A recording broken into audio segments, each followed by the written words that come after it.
हे friends, आज हम बात करने वाले हैं कॉफ़ी कैन इन्वेस्टिंग बुक की समरी के बारे में। Coffee can investing Saurabh Mukherjee, Rakshit Ranjan और प्रणब उनियाल के द्वारा लिखी गई है। इस बुक में इन्होंने इन्वेस्टिंग के बारे में बहुत ही अच्छे से समझाया है।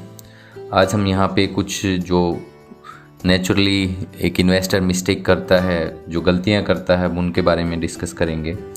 इस बुक की शुरुआत में जो ऑथर हैं उन्होंने एक बहुत ही अच्छे एग्जाम्पल लिए हैं दो लोगों के जो अलग अलग वर्क प्रोफाइल से आते हैं।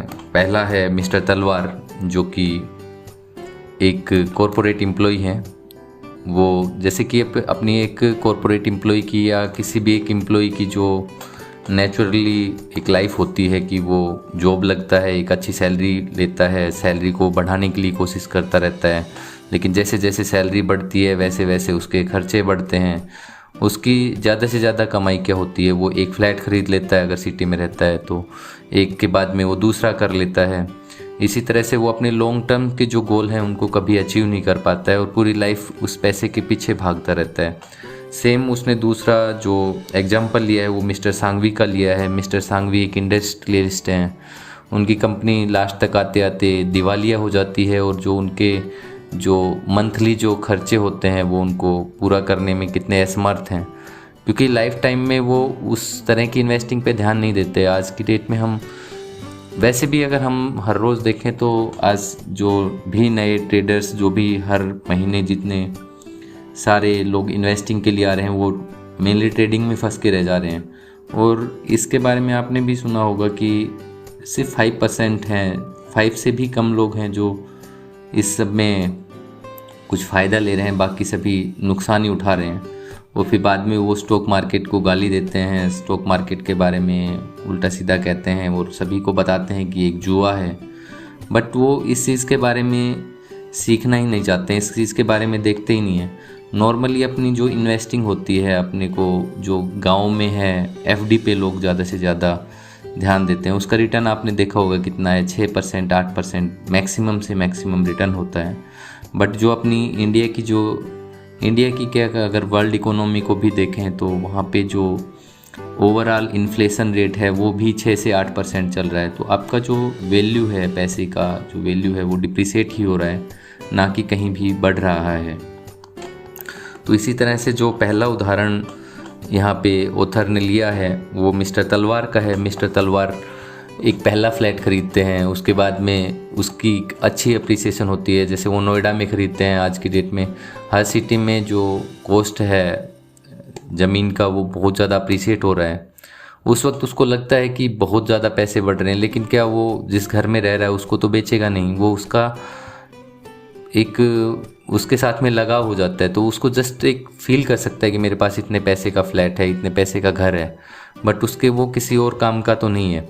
ऐसे ही मिस्टर तलवार हैं, वो दूसरा घर खरीदते हैं, बट जैसा कि आप देखते हैं कि अगर अच्छा बिल्डर चूज नहीं किया तो वो बिल्डर आपको उस टाइम पे सही टाइम पे पोजीशन नहीं दे पाता है। बहुत सारे केसेस में आपके फंस जाते हैं, आपकी हर्ड अर्न जो मनी होती है वो ऐसे ही फंसी रह जाती है। सेकेंडली मिस्टर तलवार क्या करते हैं कि वो पैसे उधारे देते हैं बिल्डर्स लॉबी को और उस पर कुछ रिटर्न लेते हैं। इस तरह से वो 2-3 जगह पे इन्वेस्टिंग करते हैं, साथ में बीच बीच में ट्रेडिंग करते हैं। और वो जो ट्रेडिंग करते हैं वो कुछ समय के लिए स्टॉक खरीदा, जैसे अभी आज की डेट में हम स्विंग ट्रेडिंग बोलते हैं, स्विंग ट्रेडिंग करते हैं। इस तरह से करते करते जब उनकी एज 50 हो जाती है, जब वो अपने बैक साइड में जाके देखते हैं कि आज तक उन्होंने ऐसा कुछ भी नहीं जोड़ा है जो कल को उनके बच्चों की पढ़ाई के लिए, बच्चों के फ्यूचर के लिए उन्हें ज़रूरत है, उनके बच्चों की शादी के लिए, तो वो ऐसे चीज़ में लैग कर रहे होते हैं। तो वो एक इन्वेस्टिंग के लिए जो मेंटर होते हैं उनसे मिलते हैं और जब वो उनको एनालाइज करता है तो वो बताता है कि आपका जो ओवरऑल अभी तक आपने जो इतना जोर लगा के ये पैसे जोड़ने की कोशिश की, इन्वेस्ट करने की कोशिश की, प्रॉपर्टी में हो या फिर आपने स्विंग ट्रेडिंग किया हो, तो वो ओवरऑल आपका सिर्फ 4% है।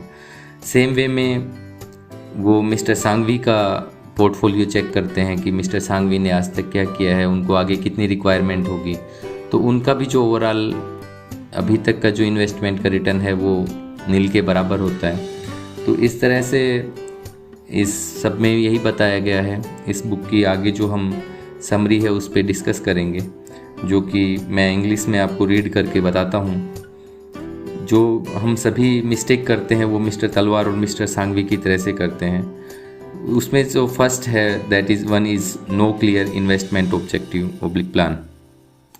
If you don't know where you are going you will probably end up in the wrong place. अगर आपको पता ही नहीं है कि आपको कहाँ जाना है तो आप बिल्कुल संभव है कि किसी गलत जगह पे ही जाएंगे।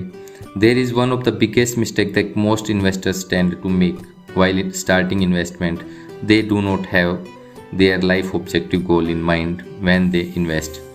Most of their investing is usually randomly and based on market rumors, tips. हाँ, आज की डेट में हम सबसे बड़ी गलती करते हैं कि क्या रूमर चल रहा है, क्या टिप्स चल रही है, उसी के ऊपर करते हैं। हमारे किसी दोस्त ने इन्वेस्टमेंट की, उसने बताया कि यार मेरा ना 100% बढ़ गया है, और हमारे अंदर भी एक फोमो आता है, FOMO fear of missing out, जो कि आज की डेट में स्टॉक मार्केट में हर कोई फील कर रहा है जो नया इन्वेस्टर आता है। अरे भाई, उसका ऑलरेडी 100% बढ़ चुका है, उसके बाद में वो करेक्ट भी हो सकता है, वो स्टॉक नीचे भी जा सकता है, बट उसी में इन्वेस्ट कर देते हैं। और जो 100 रुपये का स्टॉक आपको 200 में आपने ख़रीद लिया, कल को टूट के 150 पे आएगा तो आपका जो हर अर्न जो मनी है वो पूरा का पूरा ख़राब हो जाएगा। तो it is extremely important to list one's life goal, make a financial plan to meet those objectives. The longer you postpone getting your objective baked into a finance plan, the harder it will become for you to meet these. For Mr. Sanghvi, his portfolio had for most of his life been just a pot of money to be used for making aggressive gambles. It was only after he sold his company that he realized that his portfolio needed a purpose and objective, namely to sustain him and his family through his retirement. And the second one mistake we always do is trading too much too often. Swing trading जो आज की date में लोगों ने नाम दिया है, या अब इंट्राडे ट्रेडिंग कर रहे हैं, उसके बारे में है ये। Too many people trade too much too often and do not reap the benefit of long-term investing and sensible asset allocation. Repeated trading and modification investment usually lead to lower returns and higher transaction cost, which are a source of income for brokers and most financial advisors. Buying and selling investments may be fun, but if you want to benefit from long-term wealth creation, patience is the key. Mr. Talwar realized that he was losing a large part of return due to the high return that enriched his broker. आपने normally सुना होगा, जो एक अच्छे guide करने वाले YouTuber हैं या भी इन्वेस्टमेंट के बारे में बताने वाले लोग होते हैं, वो आपको यही बात बताते हैं कि आप इन्वेस्टमेंट को अगर करना ही है तो लॉन्ग टर्म के लिए करिए। इस बुक में आगे जो बताया गया है, इसी सेकंड पॉइंट पे मैं आपको हाईलाइट करता हूँ कि एक नॉर्मल एक पोर्टफोलियो चुना गया, उस पोर्टफोलियो में कुछ शेयर खरीदे गए और वो लॉन्ग टर्म के लिए एज इट इज़ रख दिए गए। आगे इसका एक्सपेरिमेंट हम किसी अगले चैप्टर में डिस्कस करेंगे। जब वो लॉन्ग टर्म के लिए रहे तो उन्होंने जो ओवरऑल रिटर्न था वो इनसे काफ़ी ज़्यादा था, जो कि स्विंग ट्रेडिंग करके या छोटे छोटे पार्ट में हर रोज़ इंट्राडे करके किसी ने कमाया था। हाँ, अगर हम एक या दो बड़े एस इन्वेस्टर्स के बारे में इस बातों को छोड़ दें तो यही बात जायज़ है कि आप लॉन्ग टर्म के लिए इन्वेस्ट करेंगे। थर्ड है जो मिस्टेक हम करते हैं, lack of diversification. Different assets carry different kinds of risk and return potential, hence diversifying your portfolio is very important. आज की डेट में जैसे अगर हम पोर्टफोलियो में देखें तो जैसे रेलवे के स्टॉक्स अभी भाग रहे हैं। अभी जो मैं वीडियो बना रहा हूँ ये 23 जनवरी को है, बजट आने वाला है, और आज की जो अपनी एनडीए की सरकार है वो रेलवे पे काफ़ी फोकस कर रही है। बट इस वक्त आप आज की डेट में जब देखेंगे तो रेलवे की स्टॉक्स बहुत ही भागे हुए हैं। एआई का ज़माना चल रहा है, एआई पे लोग काफ़ी इन्वेस्ट कर सकते हैं। पावर का है जो रिन्यूएबल एनर्जी के लिए किया जा सकता है। कल ही हमारे रामलला के अयोध्या में राम मंदिर के इनॉग्रेशन पे के बाद में हमारे पीएम साहब ने घोषणा की है कि वो रिन्यूएबल एनर्जी पे काफ़ी फोकस करने वाले हैं। बहुत जगह पे सोलर, काफ़ी करोड़ घरों में सोलर का वो इंस्टॉलेशन होने वाला है, तो सोलर के जो स्टॉक्स हैं वो भागने वाले हैं। तो इस तरह से आप डाइवर्सिफाई करिए अपने पोर्टफोलियो को। More specifically, adequate diversification across different asset class can help in sustained long-term wealth creation. Mr. Talwar's concentrated investment in property, both buying property and lending to developers, जैसे मैंने आपको थोड़ी देर पहले बताया था, meant that when the tide turned against real estate, he was left high and dry. That being said, excessive diversification and exposure to too many stocks funds can also negatively impact the return of the portfolio. Fourth one है high commission and fees. Paying a higher fees on your investment over the long term can have a significant impact the performance of your portfolio. The money you pay as fee and brokerage every year compounds up along with your investment returns over time. Many advisors will often recommend high cost funds or high cost advisory service to you. Don't let these high costs eat your returns. It is extremely important to choose funds that have reasonable expense ratio. Mr. Talwar ended up with a much lower cost from his insurance schemes because most of them had extremely high expenses. Next जो mistake है chasing short term returns, जो कि हर कोई बताता है कि long term के लिए इन्वेस्टिंग करें. Most investors chase high returns or yield on their investments without really knowing the risk attached to them. A high yielding asset is a very tempting proposition, but past returns and or current high yield are no assurance of high returns in the future. इसमें आपने देखा भी होगा काफ़ी सारे जो stocks थे, रिलायंस का हो गया या और जैसे कि अभी आपका सुजलोन एनर्जी का है, ये स्टॉक किसी टाइम पे बहुत ऊपर थे, बाद में बिल्कुल टूट के नीचे आ गए. तो जहाँ पे उन्होंने उस समय इन्वेस्ट किया होगा, जिन्होंने रैली को पकड़ने के लिए, वो लोग काफ़ी नुकसान में गए हैं. दोबारा से कुछ स्टॉक भाग रहे हैं, लोग अंधाधुंध इनमें इन्वेस्ट कर रहे हैं, बट कल को उन्हें लॉस भी हो सकता है. Both mister Talwar and mister Sanghvi got ready and chased short-term returns through developers and Hyundai lending respectively. When the most music stopped, they suffered massively erosion in their investments. Next है timing the market. इस book में ये भी बहुत ही अच्छी बात बताई गई है कि हम हमेशा मार्केट को टाइम करने की कोशिश करते हैं.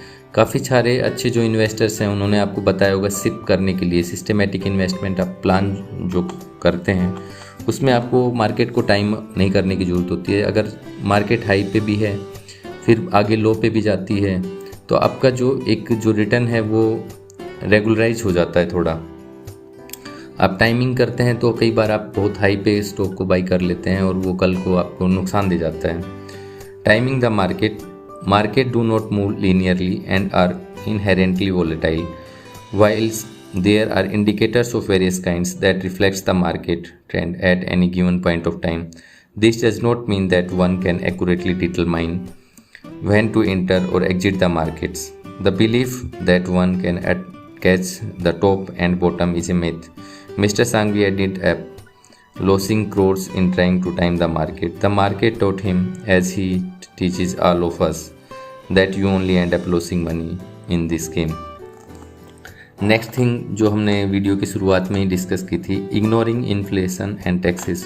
Most investors focus on absolute returns instead of looking at real returns.